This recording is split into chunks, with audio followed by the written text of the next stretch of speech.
My name is Richard August, and I'll be your host.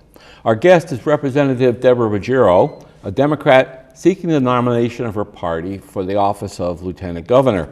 She has represented District 74, which covers Jamestown and Middletown, for 14 years. Welcome to State of the State. Thank you, Dick. Pleasure to see you and to be here. Thank you. Why don't we begin by letting you tell our audience about yourself, your family, your education, your day job, all those kinds of things. Oh, great. Thank you. Well, it's a joy to be here and certainly to be on the show and also to explain to folks my vision for the office of Lieutenant Governor, and I think that'll explain why I decided, to run after 14 years. I'm a native Rhode Islander. I was born in Providence on Branch Avenue. My dad and my mom got married in high school. They went to Hope High School, so they graduated and been married, as my mother likes to tell my dad, 65 glorious years. Wow. Must say glorious. But my dad worked 2 jobs, and we moved to Lincoln, Rhode Island. So I'm a product of the Lincoln Public Schools. I was the first in my Italian family, first generation, to go to college. I went to Boston College, where I studied English and communications. And I just fell in love with radio broadcasting. So my senior year, I was interning at CBS Radio, Soft Rock, 103 WEEI FM, Boston. Oh, there's your radio voice. And believe it or not, they hired me. So I was able to graduate Boston College with a job. And I remember coming home to my grandmother, Lillian Angeloni, and I said, "Grandma, I got a job. I graduated and I got a job. I'm going to be a disc jockey." And she said, "We spent all that money to send you to college and you're going to ride horses?" I said, "No, I'm going to talk." But anyway, so I quickly moved from what I call the art of the business into the business of the art. And I got into TV sales and management. I managed a station down in Washington, D.C., sales manager at WPRI TV here in Rhode Island, and a few radio stations. And then 10 years ago, I started my own advertising and marketing company, DR Communications. So I'm a small businesswoman, and in 2008, people said to me, "You should run for office." So I did. I ran for state rep, and I won. So I have had the honor of representing the people of Middletown and Jamestown for the last 14 years, 8 years on House Finance. And throughout my career, the policy work I've done has been my 4 E's. So my legislation work has focused on the economy, education, the environment, and the elderly. So when I looked at the office of Lieutenant Governor, I said, wow, my skills really code well. That office has really important statutory responsibility. 3 responsibilities, the aging in place for our seniors, and we can get into detail about that, shoring up small business, and emergency management. And we haven't seen any policy work, substantial policy work, come out of that office in 8 to 10 years. So I said, I'm going to put that office to work. Okay. Well, let me ask you this. Where do you place yourself on the political spectrum? Are you moderate, liberal, progressive, left? Where are you on the spectrum? That is such a media question, I'm a Democrat. I believe so strongly in the planks of the Democratic Party. Education is a right for everyone. I believe in gay rights, civil rights, human rights. I believe that working families, are entitled to have a good paying job. So, I'm very, progressive on social issues, but I've served on House Finance for 8 years now, and I tend to be a little more conservative on fiscal, and matters. I happen to live for equity, not debt, at least not a whole lot of debt, but that's just, me personally. So I just see myself as somebody who listens, is a consensus builder, and regardless of where someone comes from, everyone has something to offer, and I think we're not doing enough listening today. Well, we do have a Democrat incumbent in the office of Lieutenant Governor. As you know, Sabina Matos was appointed really by Governor McKee when he moved up to the governor's office, and I guess I'm wondering why you want to take on another Democrat who's just got into the office. Mm-hmm. Yeah, and she's a lovely woman. And I'm not running against anyone. I'm running for the office of Lieutenant Governor because, Dick, I have a vision of what this office could and should do for the people of Rhode Island. So that's why I'm running for the office, and people want to have a choice. You know, that's what democracy is about. It's having a choice. I hope they choose me so I can share my vision of what the office could and should do. You know, as I mentioned to you, one of the responsibilities is the Long-Term Care Coordinating Council. And that's under the purview of the Lieutenant Governor's office. And we have an age wave in Rhode Island. 1 out of 4 Rhode Islanders will be 65 plus in the next several years. Jumping ahead to my questions. But I'm so sorry. That's okay. Well, You're I'm anticipating the question. anticipating. Well, Yes. having been a broadcaster, I can kind of anticipate. But what worries me most is we haven't done any aging policy. You know, most folks want to age in home, in place. So we need to do more around home care. And we really need to look at policy. We need to look at our senior centers, transportation, and that is really under the purview of the Lieutenant Governor's office when it comes to the Long-Term Care Coordinating Council. And, you know, we need to do a lot of work around that, and that's what I do. You know, I'm a legislator who puts ideas into action. So we'll stay on that E of the elderly, if you will. And as you said, the Long-Term Care Coordinating Council has not had a legislative package in like 15 years. Right. And Charlie Fogarty did a great job with that many years ago. Yeah, and your website says, and I'm quoting, "It's time to move our seniors out of the shadows." And you pointed out correctly that about 25% of Rhode Islanders will be over 65 in the next few years. However, I want to point out to our audience that our state has an Office of Healthy Aging with a staff of 31 people and a budget of $30 million. And their charge, under the legislation that created it, their charge is established as the principal agency of the state to mobilize the resources available to plan, develop, and implement innovative programs to preserve the dignity and independence of seniors and adults with disabilities. Are you suggesting that this state agency is not doing its job? No, I'm not suggesting that. What I'm suggesting is that, and that Office of Healthy Aging is part of the Long-Term Care Coordinating Council. They have a seat at the table, as do senior centers and many advocates. And I'm glad you mentioned that, because there was a time when that office was the Department of Elderly Affairs for many, many decades. And then it was demoted to the Division of Elderly Affairs, and now it's an Office of Healthy Aging. It's a great catchy title, Office of Healthy Aging. But here's what's happened over the last several years, okay? We've taken what was a cabinet position, the Department of Elderly Affairs, and made it into an office. It has half of the full-time employees. You mentioned 30. At one point, I think they were close to 50. The budget has been reduced. All of this while, I say, our population of 65 plus is increasing. So the office is a terrific office. I worked with some colleagues in the House on legislation to actually make that a cabinet level position again, because of the need to create infrastructure, to create aging policy.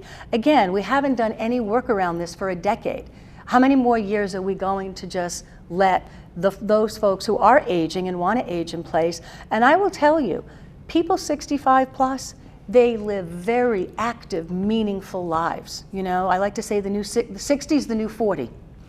So it's important for that office and all of the stakeholders to come together. And that's my vision, you know, to be a consensus builder, bring people together. I see the Office of Lieutenant Governor almost as an ombudsman. You see an issue, a problem, you listen, and then we submit legislation and we solve a problem.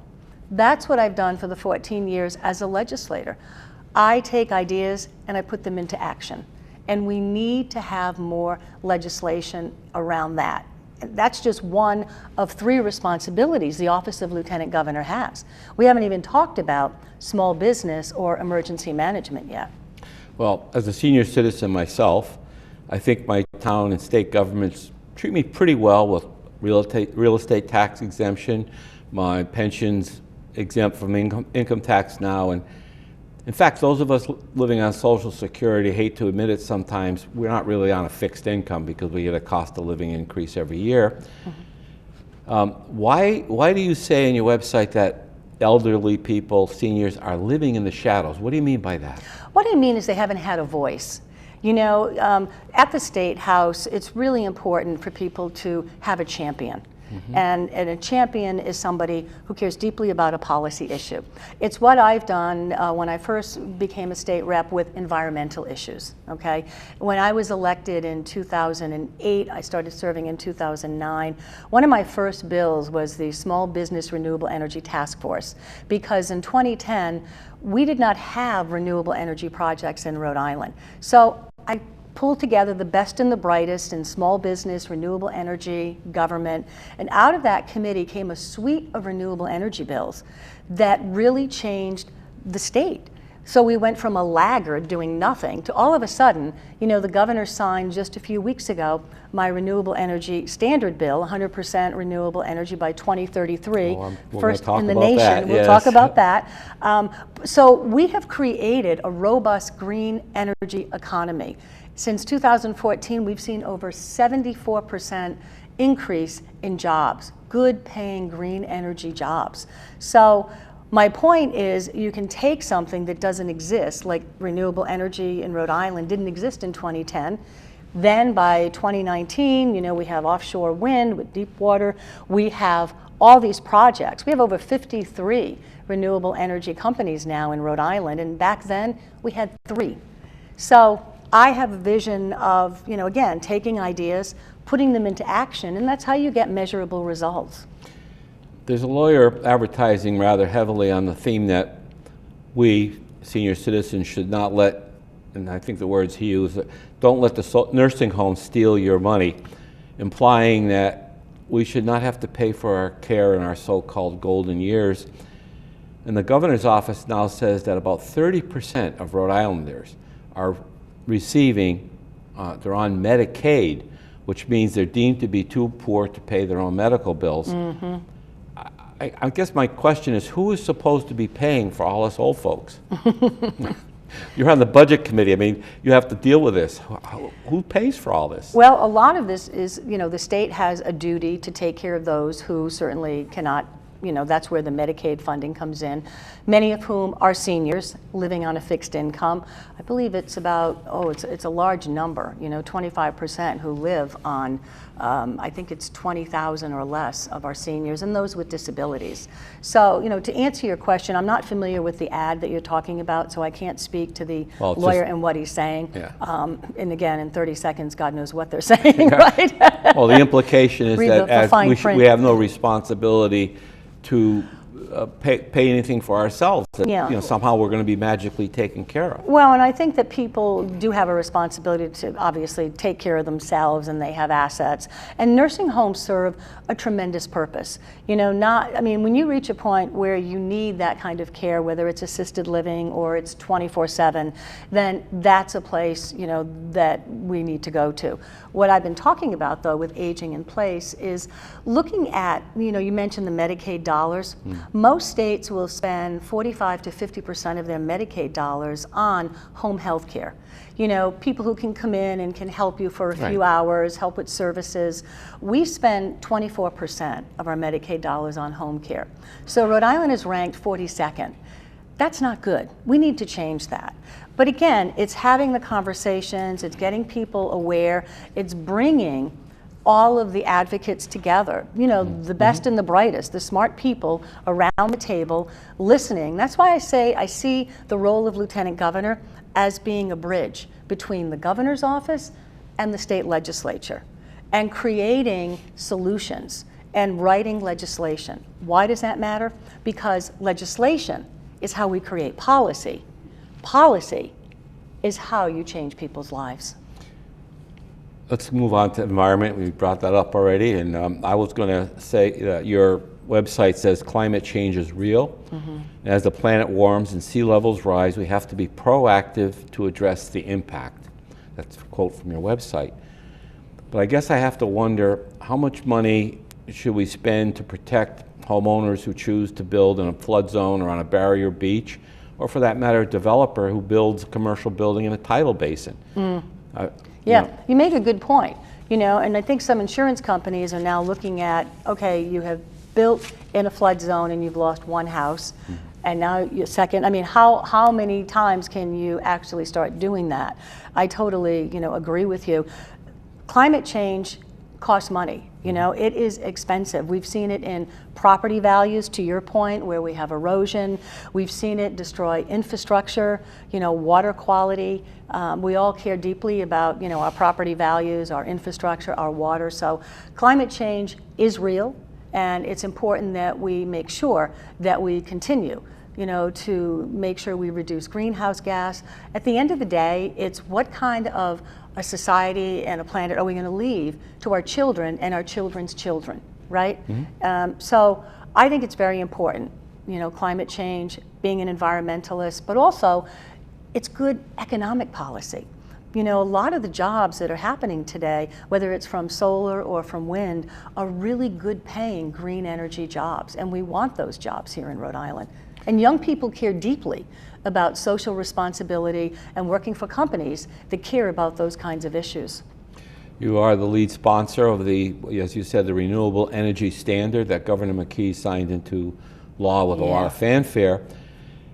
And I bet that most people think this means 100% of Rhode Island electricity will be provided by renewable wind and solar by 2033. Right. And is that what the law says? No, that's not what the law says. Explain it to our audience, please. Yeah, sure. And we spent a lot of time trying to explain this. The Renewable Energy Standard is a policy decision where the electricity suppliers have to do a percentage of renewable energy in the electricity. So all the electricity that goes into the grid, it could come from gas, it could come from oil, it could come from wind or solar. And we don't know, a megawatt's a megawatt, right?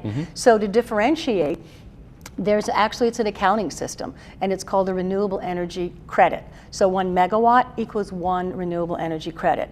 So the standard is, and right now I think we're at about 23% of renewables. So your electric suppliers are putting wind and solar, all these projects, from around here in New England, into your electricity. The goal by 2033, which is, about a decade away, is that 100% of the megawatt will come from wind and solar.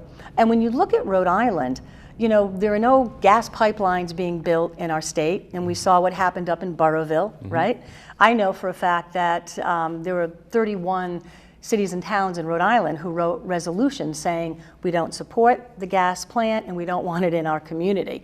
So we're not going to get that from Mass or New Hampshire or New York. And so the only way to really keep our electricity costs down, Dick, 1 is energy efficiency, and 2, it's renewables. Because look at Rhode Island. What's behind us? The ocean, right? So that's why another bill that I co-sponsored and we did is procurement of, we have 1,000 megawatts of wind coming in the near future. Why does that matter? Because think about wind. It is the strongest November to February when natural gas prices are the highest. But the sun shines less, so yeah. Okay. But the wind is pretty strong. Yes. And that's why we're talking about wind energy. Governor McKee, well, let me back up for a second. Sure. I looked at my last electric bill from what is now Rhode Island Energy, formerly National Grid. Right. I'm paying 7.8 cents per kilowatt hour for residential electricity. An organization I belong to built a large solar generating facility on vacant land that we had. We have a 20-year contract with Rhode Island Energy to purchase all the electricity generated at 21.5 cents a kilowatt hour. How can any company buy its raw material at 21.5 cents and then sell it to somebody for 7.8 cents? Well, you're going to see a lot of the solar prices have come down. I know the 21%. Well, it's locked in for 20 years. Right, that is. But what I'm saying is I know the prices have come down pretty dramatically over the last several years. And again, it's using renewables so that we're getting away from the dirty fossil fuels. It's the greenhouse gas emissions. It's also, health issues, whether it's asthma, whether it's breathing problems, and good for you. So you actually have a solar array in your town? What town are you in? North Kingstown. Okay.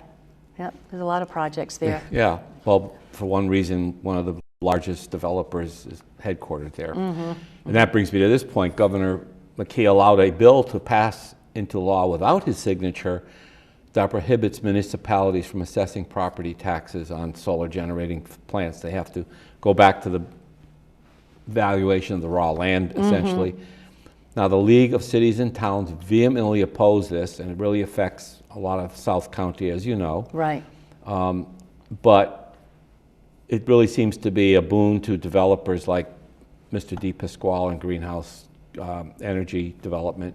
Did you support that bill that became law without? I'm not sure, because that bill's been around in different variations, and there was one time when I did not support it. So I'd have to double check, but I can tell you I'm not a fan of clear-cutting forests. I really think that, you know, we have so many landfills, we have so many areas where we could put solar panels. As a matter of fact, East Providence was one of the first early adopters way back when my, you know, it was then called the distributed generation. It was a 50 megawatt pilot program.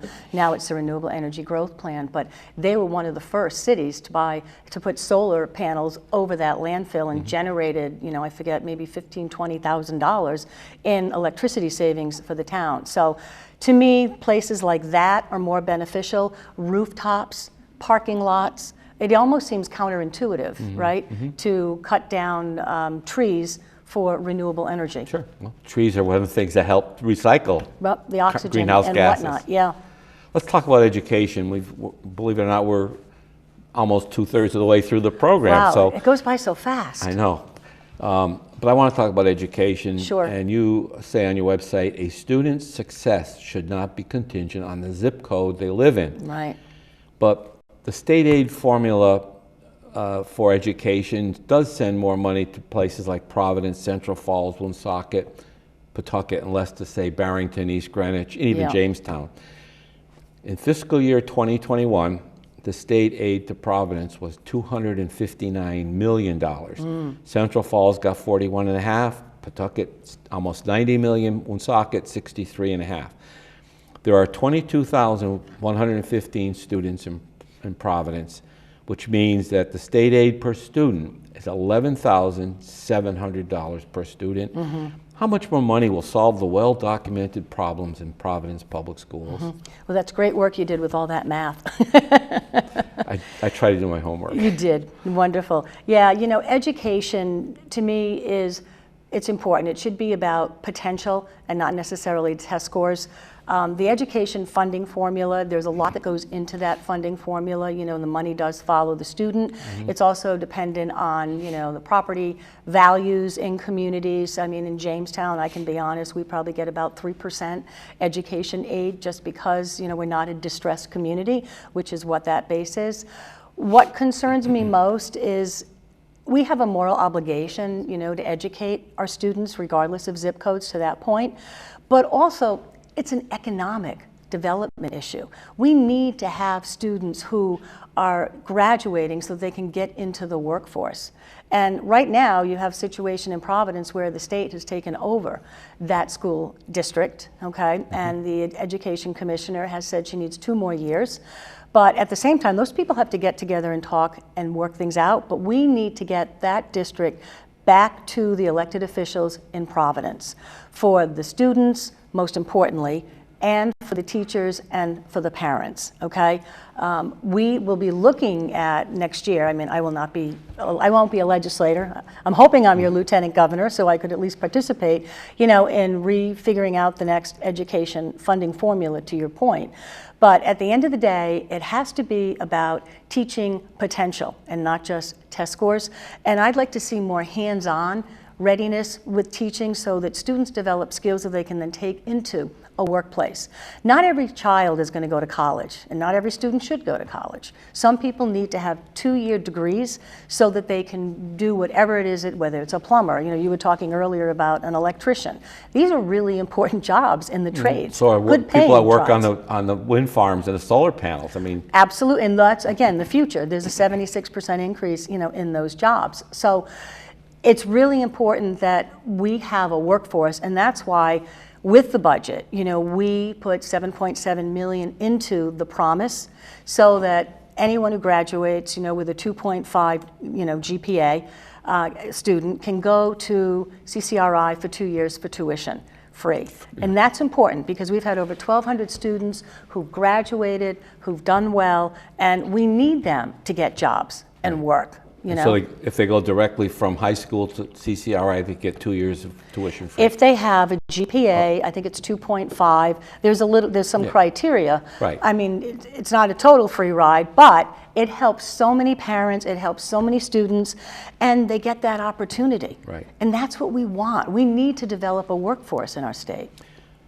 Well, I guess the really question is more money simply the answer to improving schools? And let me explain that Rhode Island spends $20,830 on average per public school student. The national average is a little over $16,000, so we're way above that. $4,000, sure, and, by that math.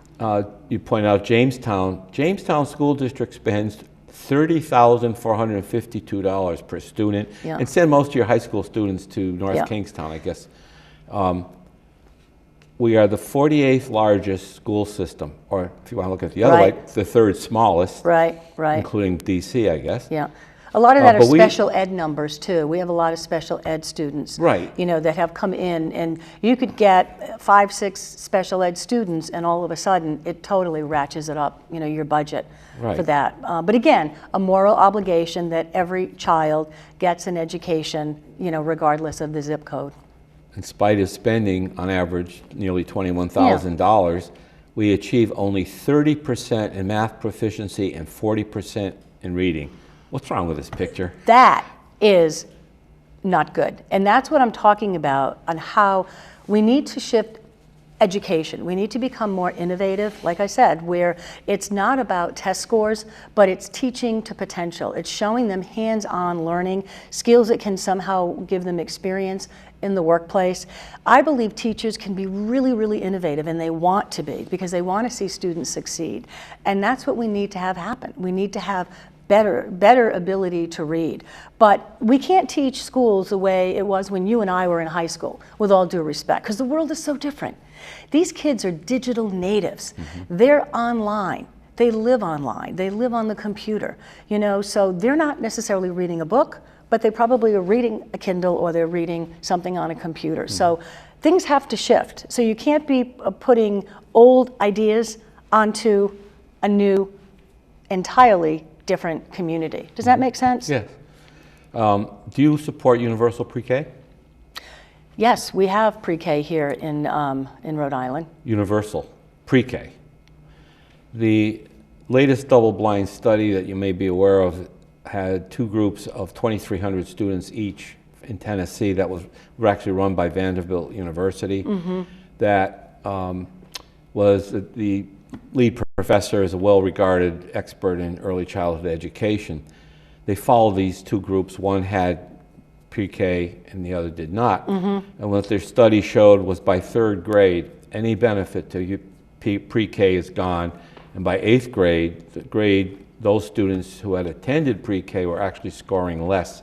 Really? Yes. I'm not familiar with that. I'd like to read more about that. Vanderbilt. And we have 30 seconds left that you can tell our audience why they're going to vote for you on September 13th. September 13th is the primary.